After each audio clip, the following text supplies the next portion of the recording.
BC రిజర్వేషన్ల పంచాయతీ మళ్లీ మొదటికొచ్చింది.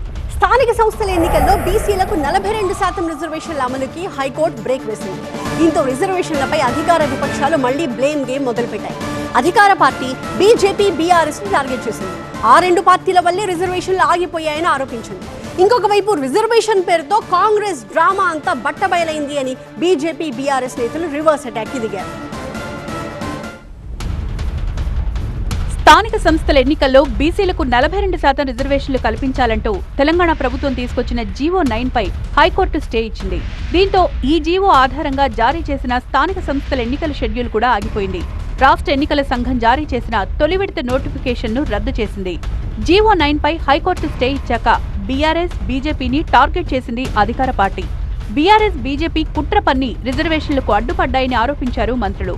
BJP BRS రెండు ఒకటై ఈనాడు పేదల పక్షం బీసీలకు 42% రిజర్వేషన్ ఇవ్వాలని కట్టుబడి కాంగ్రెస్ ప్రభుత్వం చట్టం చేసి దాన్ని అమలు చేస్తూ నోటిఫికేషన్ ఇచ్చిన తర్వాత కూడా ఇటు బీఆర్ఎస్ బీజేపీ కుమ్మక్కై కోర్టులో కేసేసి స్టే తీసుకొచ్చే ప్రయత్నం చేసింది. ఇక్కడ ఒకటి.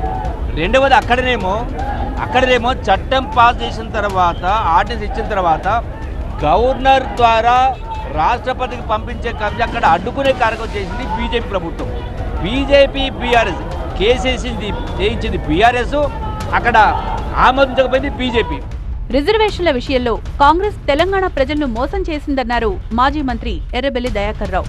ఎవరైనా రిజర్వేషన్లు అడిగితే జైల్లో పెట్టాలని కామెంట్ చేశారన్నారు. రాష్ట్రానికి అధికారం లేదు, ఎవరన్నా రిజర్వేషన్లు అడిగితే జైల్లో పెట్టాలని ఎవరన్నారు? అంటే ఎంత ప్రజలను మోసం చేశాడు ఒక్కసారి మీరు ఆలోచించండి. ఇవాళ రేవంత్ రెడ్డిని ఉరికియాలే, ఎవ్వరు తప్పులేదు, రేవంత్ రెడ్డిదే మోసం ఇది. బీసీ రిజర్వేషన్లపై ప్రభుత్వం బీఆర్ఎస్ ను బద్నాం చేయడం సరికాదన్నారు బీఆర్ఎస్ నేత గంగుల కమలాకర్. కామరెడ్డి డిక్లరేషన్ చేసినప్పుడు బీజేపీ టీఆర్ఎస్ ఇమిటేట్గా ఇక్కడ చెప్పలే. మా బాధ్యత ఎన్నికలలో 42% రిజర్వేషన్ ఇస్తాము, స్థానిక సంస్థలతో పాటు విద్యా ఉద్యోగాలు అన్నారు.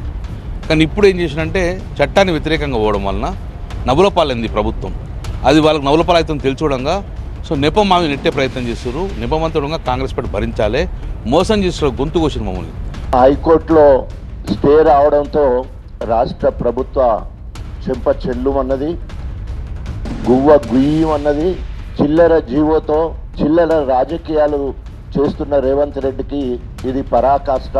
సో ఈరోజు 42% రిజర్వేషన్ బీసీలకు కల్పిస్తారని ఆశపెట్టి నమ్మించి నట్టేట ముచ్చినట్టు బీసీ వర్గాలన్నీ కూడా ఈరోజు కాంగ్రెస్ ప్రభుత్వం మీద రేవంత్ రెడ్డి మీద బగ్గున మండుతున్నారు. బీహార్ ఎన్నికల్లో లబ్ధి కోసం తెలంగాణలో బీసీలను కాంగ్రెస్ మోసం చేసిందన్నారు బీజేపీ నేతలు. బీహార్లో మా ప్రభుత్వమే ఉంది, కేంద్రంలో మా ప్రభుత్వమే ఉంది, కానీ బీహార్లో రిజర్వేషన్లు కొట్టేసింది కోర్టు. ఏం చేయలేకపోయినాం మేము. అంటే ఇంత చరిత్ర ఉన్నప్పటికీ నీ పార్టీ అధికారంలో ఉన్నా నువ్వు చేయలేవు, కానీ బ్లఫ్ చేసే ప్రయత్నం చేసినావు, మోసం చేసే ప్రయత్నం చేసినావు, ప్రజలు గోల్మాల్ చేసే ప్రయత్నం చేసినావు తప్ప ఇంకోటి కాదు. నేను డిమాండ్ చేస్తున్నా, ఇప్పటికైనా ఈ ప్రభుత్వం వంచనకు పాల్పడకుండా, మోసం చేయకుండా, దగా చేయకుండా 42% బీసీల రిజర్వేషన్లతో తక్షణమే ఎన్నికలు నిర్వహించాలని చెప్పి డిమాండ్ చేస్తున్నా. ఒకటి, ఈ డ్రామా అడావుడు ఎందుకు జరిగింది?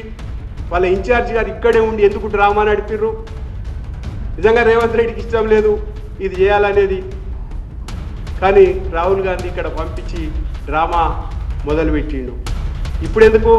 బీహార్ ఎన్నికలు వస్తూ ఉన్నాయి. బీహార్ ఎన్నికలలో ఈ 42% మేము ఇంప్లిమెంట్ చేసినాం, ఆడ కూడా చేస్తామని చెప్పేసి కొత్త డ్రామా ఆడడం కోసం. మీకు నిజంగా ప్రజలు మీ యొక్క నిజాయితీని, నీతిని గమనిస్తూ ఉన్నారు.